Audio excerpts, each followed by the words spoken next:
recipe, you'll find that I have something in the food processor, and I'm making my own coconut butter. I took 3.5 cups of shredded unsweetened coconut, put it in my Hamilton Beach food processor, and I mixed it for approximately 10 minutes, and I got a beautiful texture of the coconut butter. So I just wanted to share that with you, and that's what you're going to see at the beginning of this video.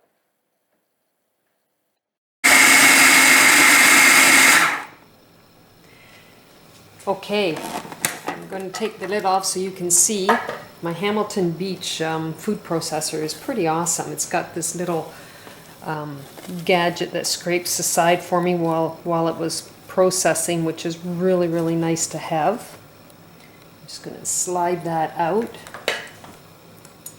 Now, as you can see that? But it's still a little bit grainy. I didn't add anything to my coconut to make my coconut butter. You could add sweetener and all that, but I'm not. I'm going to use this for a particular recipe.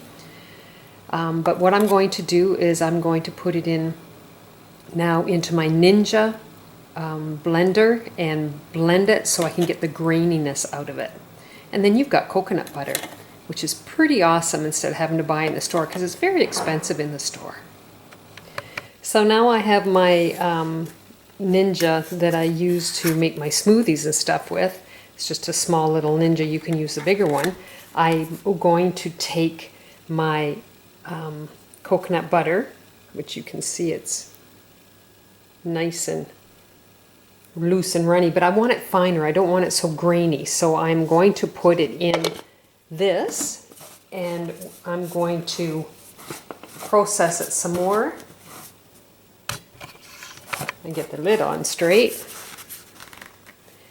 So I'm going to be a little noisy, so I'm just going to start it and then I'll shut it off and let it process so it gets finer.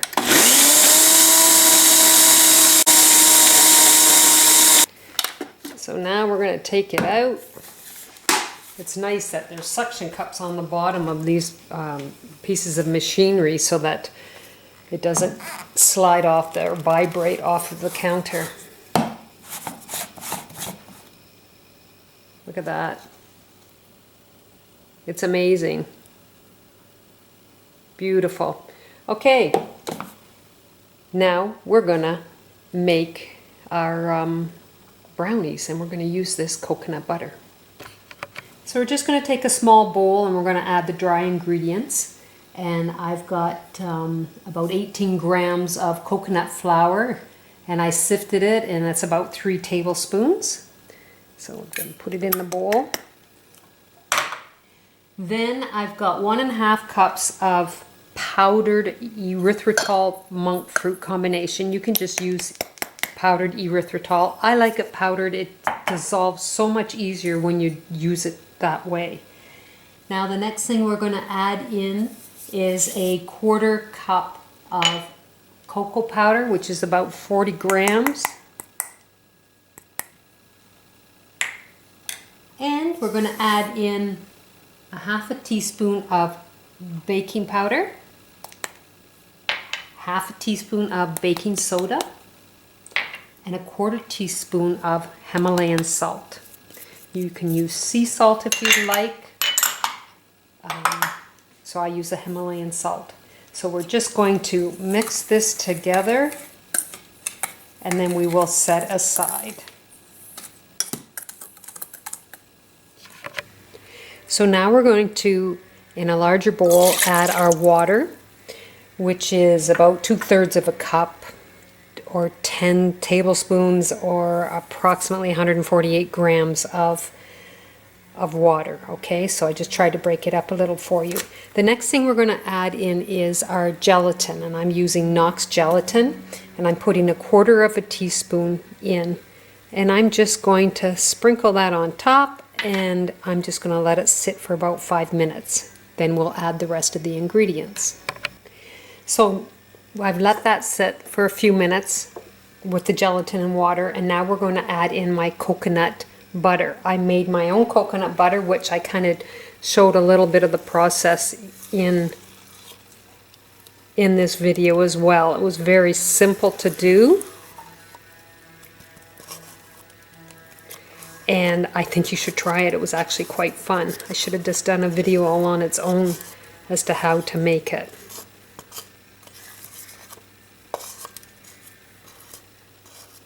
If you hear that little noise in the background, my husband is sanding the top coffee table or end table for me out in the garage. And I wanted to continue on making my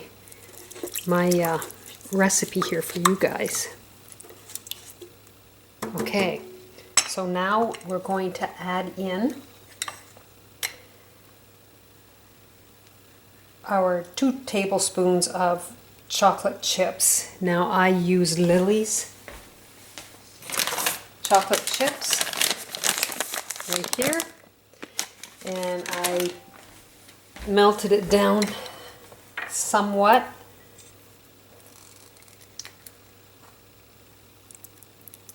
So we'll get that in there.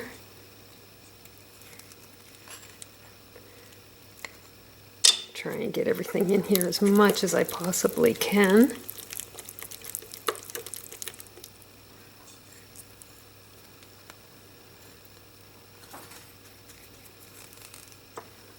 There we go.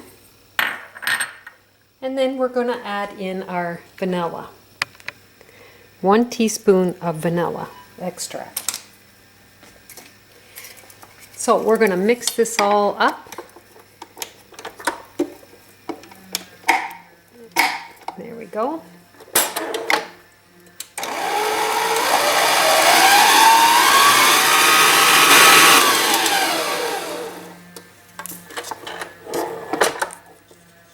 Okay, let's just move stuff around a little bit here.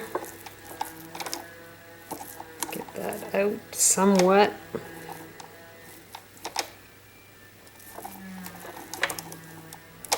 And now we're going to add in the dry ingredients.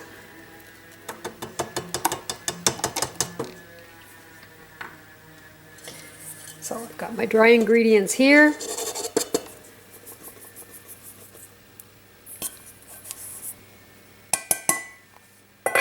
And we'll set it down and we'll mix it thoroughly.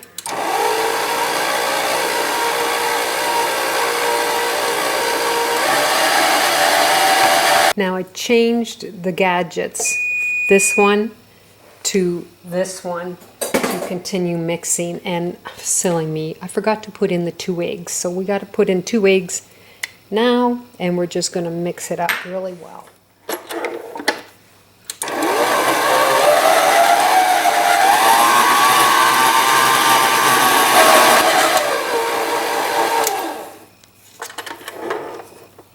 Now you're going to find it very thick, and you're going to have to spread it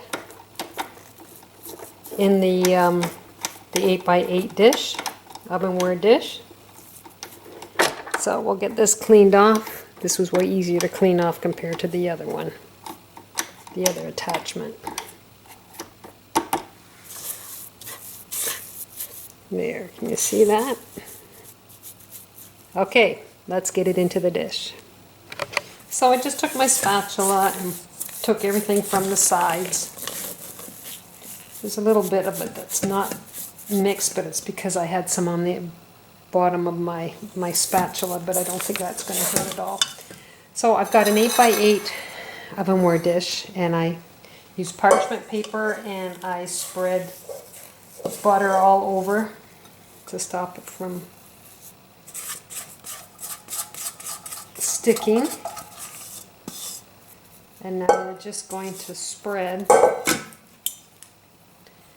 this out evenly, and then we'll get it in the oven. I've got the oven on at 325, and I'm going to put it in for about 30 minutes. So just spread this out as even as I possibly can.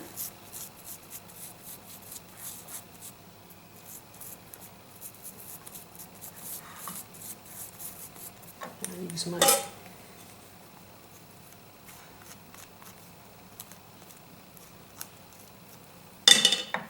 And we'll just try and move this around a little.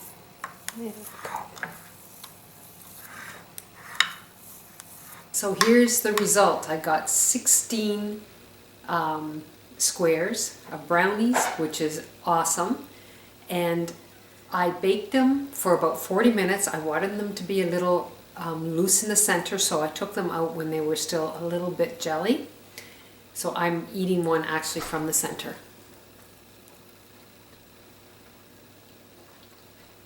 It's moist. It's delicious.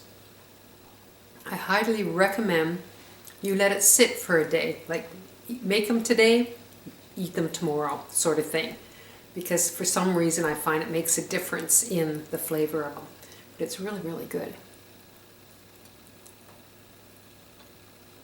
So the center pieces are quite moist, quite tasty. Anyway, if you'd like to try this recipe, well, you can go to lowcarbrecipe.com to get the recipe on my blog, or I'll put the link down below with all the recipe down below on the video so that you can get it from there as well. So you can do the two options. You can use the 1.5 cups of powdered erythritol monk fruit, or you can put in 1/2 cup of erythritol, powdered erythritol, and then put in the teaspoon of stevia liquid in its place. You won't get as much of the coolness, but I quite like it the way it is. It's up to you. So if you'd like to go to lowcarbrecipe.com, you can try this recipe and you can try some of my other ones. You take care, and I'll see you soon. Bye now.